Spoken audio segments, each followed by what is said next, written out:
Well, hello and welcome to another edition of the Morning Serve. It's great to be joined by Sam Smith here today. Sam, thanks so much for coming on. Thanks for having. Thank you for having me. Let's get to the on-court action. Really looking forward to seeing Ash Barty playing her third-round match. She's looked fantastic so far. Tell us a bit about her opponent and how you think she matches up for that one. She's playing Camila Giorgi, and she is in this incredibly tough top section of the draw. Osaka is in there as well, but we couldn't look too far ahead. She won't be, but she would have known that Giorgi is in there. And Giorgi, again, hugely experienced, hits the ball. It's like a firecracker coming out of you. Very hot and cold.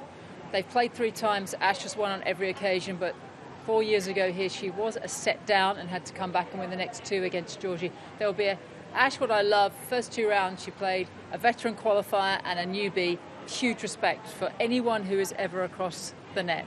I mean, she could play one of her aunties or whatever, and she'd have this. I love that about a player that was like Nadal. They respect everybody, but even more for Giorgi, who had a very good season last year. Gets injured from time to time. You never know quite what sort of form Camilla's in until she goes out on the court. But will Camilla think she can win? Yes, she will. But I'm not sure in terms of game styles. I think it's quite a good matchup for Ash. There's plenty of pace coming through the court. Camilla is not the tallest of players, so Ash is able to get the ball up a lot and also on the deck as well. Camilla likes to play just above hip height. So in terms of matchup form and styles, Ash goes in a strong favourite, but I always say you never know with Camila Giorgi, and I think that's what the Barty camp will think as well. Ash does have a preference, it seems, to play during the day. Why perhaps do you think that is? Well, according to her good friend Casey Zalakwa, Ash is a morning person. She bounces out first thing, has a coffee and is ready to go.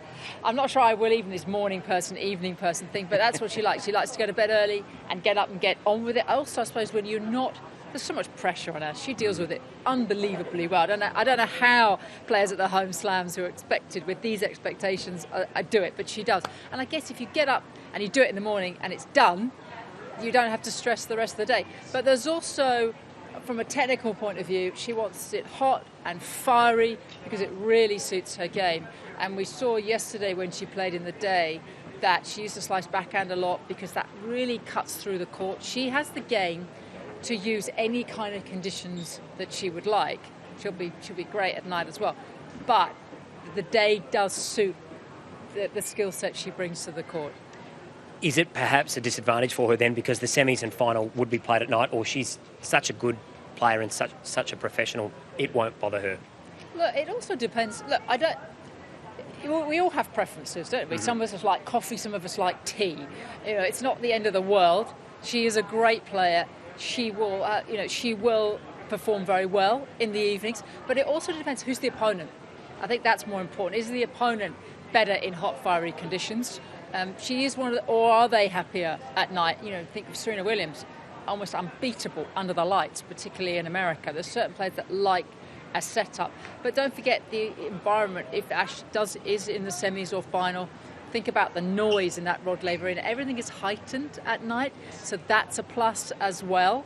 And she's not going to go, oh, I'm playing at night. I'm not going to play well out here. She's the most versatile player I think we have in the entire sport.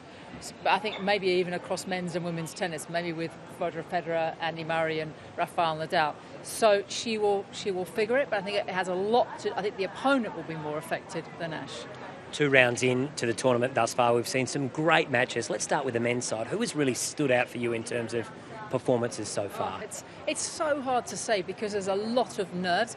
I liked what Alex de Minaur produced the other night. I think that was a very tricky match for him, and to come back from a set down, and he's clearly worked quite a lot on his game. We saw a few more other nuances. So I thought Alex looks good, and he's in a really nice section of the draw now because Casper Ruud, wonderful Norwegian top 10 player, he had to withdraw. So I like the way Alex has started off, and he has an intent to go much deeper than he's ever done before. And on the women's side, it seems so wide open again. We've seen some big seeds go out early, but are there some names? Is it Ash who has really impressed you amongst others? Ash hasn't really been pushed at all.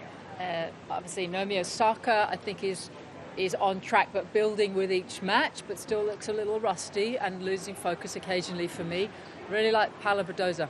Thought she was fantastic in Sydney, fabulous out there in her opener, and Barbora Krejcikova, runner-up in Sydney, where they played a final set breaker. Those two look to, in this first week, as you would expect coming in off a very good pre-tournament, they look really ready, but it's not played in the first week, is it? It's played in the second week. But if you had to say two names, I'd say Krejcikova, Badoza look fabulous to me. Sam, as always, your insight is fascinating. Thanks so much for your time. Really appreciate it, and look forward to catching up soon. Thank you. I'll do my best for you. It's not always fascinating. It is. Really appreciate it. Thank you. Thank you.